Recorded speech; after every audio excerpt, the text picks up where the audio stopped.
Welcome back to Simplifying the State, the podcast where we break down politics so you don't have to try to figure out why the president posted an AI video of himself dressed as the Grim Reaper playing a cowbell. As always, I'm Adam Watson. And I'm Drew Garfinkle.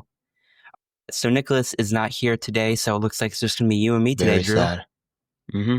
All right. So today we're going to be talking about Trump's speech to the generals, which got a lot of press, and sort of how that connects to a broader topic of the politicizing of the military, also how he is using the military in his second term. But before we get into that, if you would be so kind as to rate us and follow the podcast wherever you are listening, as well as share it with anyone you think would enjoy it, such as friends, family, or just a random person you see at Shaw Park. Okay, so last week, before the government shut down, the president, along with Defense Secretary Pete Hegseth, gave a speech rally kind of thing to a bunch of generals and high-ranking military officials at a military base in Quantico, Virginia. The Defense Secretary talked about how they would be altering military standards, talking about how there would be, quote, no more beardos, and sort of talked about the new physical requirements for the military. And then Trump came out, and I'm not sure if you read the transcript, but he sort of just gave basically a political rally to these generals. He basically just did what he would have done at one of his traditional rallies. Yeah. Which is kind of like basically what he's been doing. Like almost every time he talks to anyone, it feels like a political rally. Like the UN speech felt like one of his political rallies, but that's a whole other topic. So Drew, what were your thoughts to Trump's speech and sort of what he talked about? I'm kind of just like confused. Like, I don't know why he's talking to these leaders like they're his MAGA supporters. Like, he needs to like, oh, we're going to do all this. Like, it felt, like you said, I didn't think of it like that, but it kind of felt like he was on the campaign and he's trying to like convince them of something. Yeah. He used a lot of conservative buzzwords, and then he sort of seemed like he was waiting for applause, which none of the generals really applauded him. But he also talked about something which I feel like is something that's really important, aside from the fact that he's just kind of summoning all these generals for a political rally. He talked about directing the military to basically go after what he calls the enemy within. Yeah, he said they're going to be there's a new war with the enemy from within. He talked about using American cities as training grounds for the military, which is a little concerning. What did you think of sort of those comments, and what do you sort of interpret that to mean? So I interpret it as people who oppose him, like Democrats, liberals.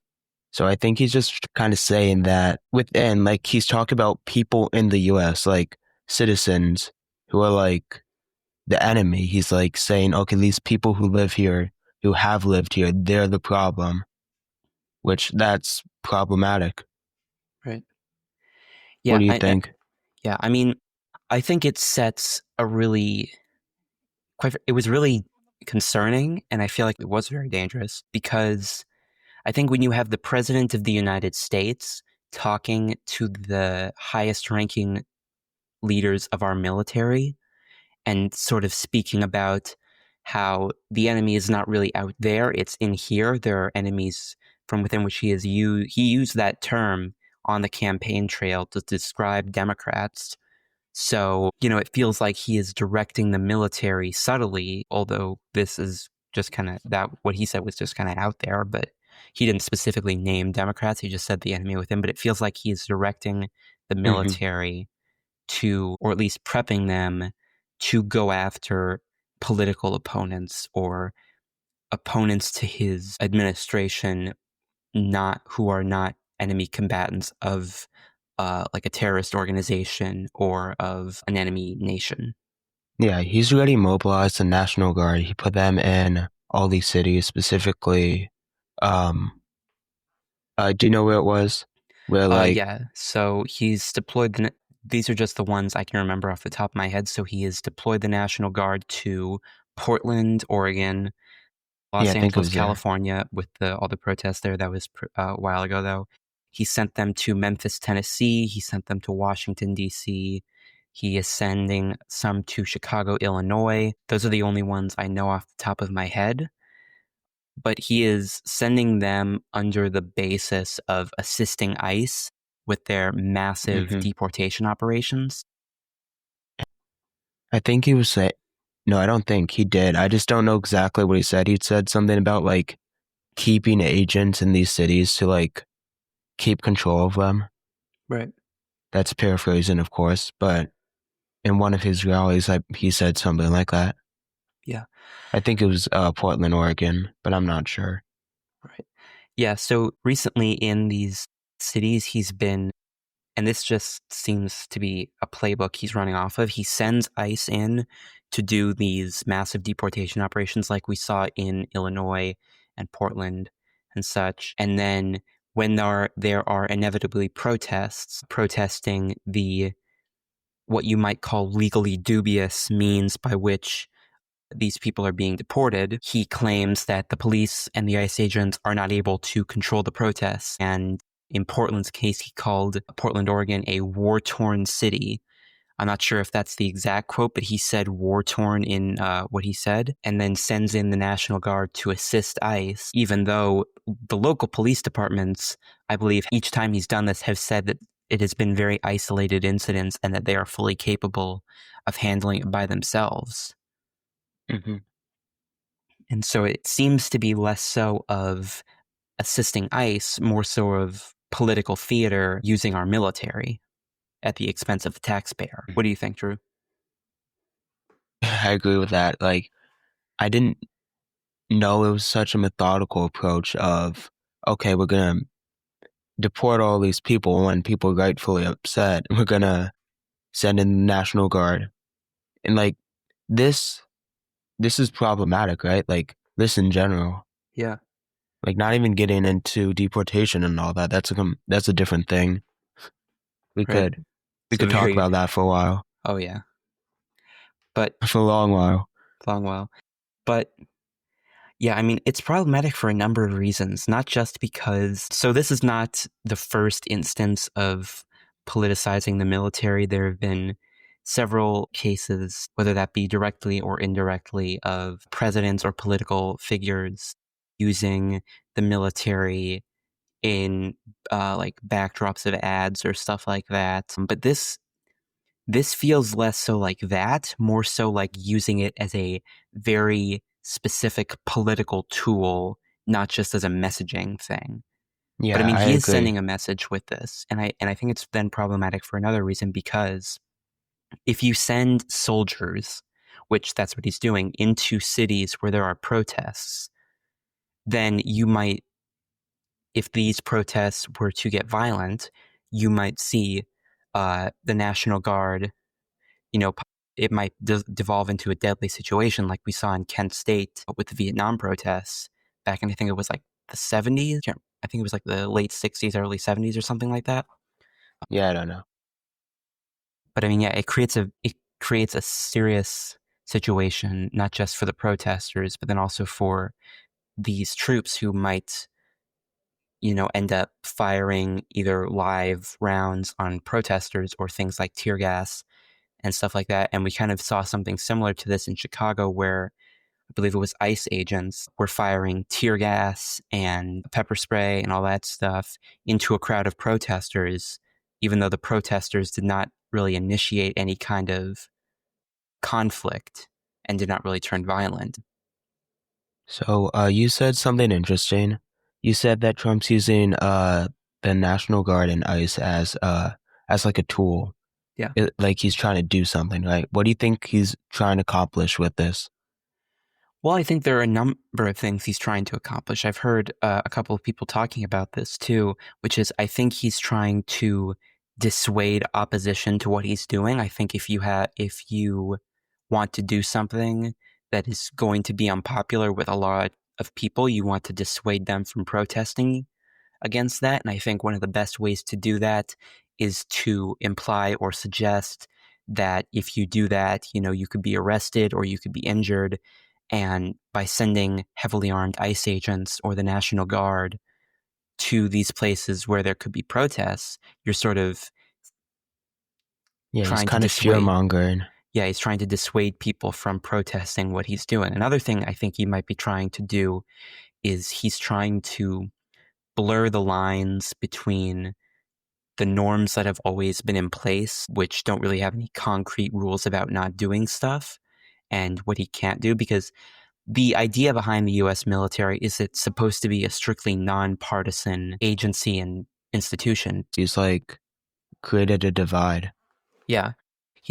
It's basically supposed to be like adhere to the civilian government administration, like the civil servants, and then neither party is supposed to really have any influence on that. That's been the norm. There is, however, no law or rule against like using it for political gain. And I think this is just another instance of him trying to break down these norms, which are crucial to the sort of separation of powers that are institutionally foundational to our republic and our democracy. And I think he's been doing that across the board, not just with the U.S. military. This is just another instance of him doing that. Yeah. What do you think he's accomplishing by it? Like, why would he do all this? Like, what gain does he have? Obviously, he's blurring the lines, as you said. Right. Like, if he means to or not, I don't know. But like, what's he getting out of this? Well, I think he's getting two specific things. I think he's getting he has a sort of personality that does not respond well to criticism and protests and stuff like that. And so he doesn't really want to see protests to what he's doing. It also creates a political headache because everyone needs political capital in order to do anything in Washington, as long as we have a democracy the way we do. So, that's one thing. Another thing is, it just gives him the ability to do more of what he wants to do by breaking down these institutional walls. It gives him more power, which is something he likes. He likes power in general. Yeah, I'd agree with that. Like, being subjective, he does like power. That's why he's president. Yeah. But yeah, this just gives him more of that. So that's what I think he's accomplishing or getting out of all of this. If I just had to make If I had to guess, just yeah, had if a I had to, spitball. Yeah. yeah. What do you think? Sort of same question for you. What do you think he's getting out of this? I honestly have no clue other than power. I'd say status too. Like, let's say I was the president of the U.S. I want to be remembered. I wouldn't want to be some random guy who no one cares about, because we've had a bunch of presidents and I could name maybe half of them. Right. He's trying to make an impact, I believe. Well, I mean, I think let's be quite frank here. I think he has made an impact he's already on made a American splash. history. Yeah. I think there's going to be like a whole history textbook chapter just on the presidency of Donald Trump. Yeah, like understanding the historical context of the time, what was going on. Like 100 years from now, they're going to be learning about this. Just like 5 chapters they're going to learn dedicated about like to Trump, COVID, and how that affected us, all that stuff. And then there's just going to be one like subsection of the chapter, like how the Trump administration used AI videos and stuff like that, which is kind of just crazy, the level to which they're using AI videos and AI photos. Have you seen those AI videos? Like, I'm legitimate. After this, I'm gonna send you one. It's called Sora 2. They're insane. Like, I like, we talked about it like a couple weeks ago. I was like, oh, I can't tell the difference. These videos, I legitimately, I cannot tell the difference. The ones that the White House is posting? No, those ones are mid. But I'll send them to you, and you can look it up. I think the ones the new White House OpenAI branch. Ones the White House is doing are just like, I mean, the graphics could sort of be interpreted as maybe realistic, but the premise of the videos are just so crazy. The videos and photos are just so crazy. Like, I think they posted one of Hakeem Jeffries in like a sombrero and like a cart. Oh, I know what you're talking about. I think that was just like Photoshop, like photo editing. Well, yeah, it was Photoshop. But they also posted one of like Trump as a Jedi or something. Just like they're using AI in just such a weird way, which is just kind of odd for a presidential administration. But whatever, that's another topic. Yeah, but also like the Photoshop they're doing, like they're diminishing others' achievements. They had this guy saying something serious about like immigrants, I believe, and then they just photoshopped a sombrero and they had mariachi music in the background, which like obviously everyone's gonna go after the other side, but like that's like Trump subjectively does it a ton, and then he also uses AI videos too, which that's a whole nother thing. Yeah, it's just like so very odd, especially coming from like an administration. Like if it was just some random guy, I'd be okay, but it's like this guy controls the US. And It is. he's making AI videos in his free time. Yeah, it is. It is just so very crazy. Yeah, we're in an interesting timeline. This has got to be like one of the weirdest timelines like that has ever been created, quite frankly. How does all of Trump's nonsense impact us? Besides the fact he controls the US and we happen to live in the US, like how would you say? I mean, like us specifically in Clayton or us as Americans in general? How about Americans in general? Yeah, I mean, it could impact Americans in general because, you know, there are things he does which are just outright ridiculous and, you know, you can laugh at and be like, okay, this isn't really going to go anywhere. But then there are things he does which are just so very genuinely concerning for our institution and our democratic system. There was one instance where ICE agents were sent to an event which Gavin Newsom was hosting in California. And I'm not sure if Trump specifically had anything to do with that, but I think that we could see more of that, like this sort of using law enforcement or the military to sort of either directly or indirectly suggest or pressure political opponents into not doing something or doing something that he would want. And I think that that is a very, very dangerous thing for our republic that we should all be very concerned about and be paying attention to. My take on this is for the average American, like if you're just a natural born citizen, if you're just like a white guy like me, the only impact is like the fear mongering is like you might not be as willing to defy or like fight back if you don't know what could happen to you. Right. So that's just my 2 cents.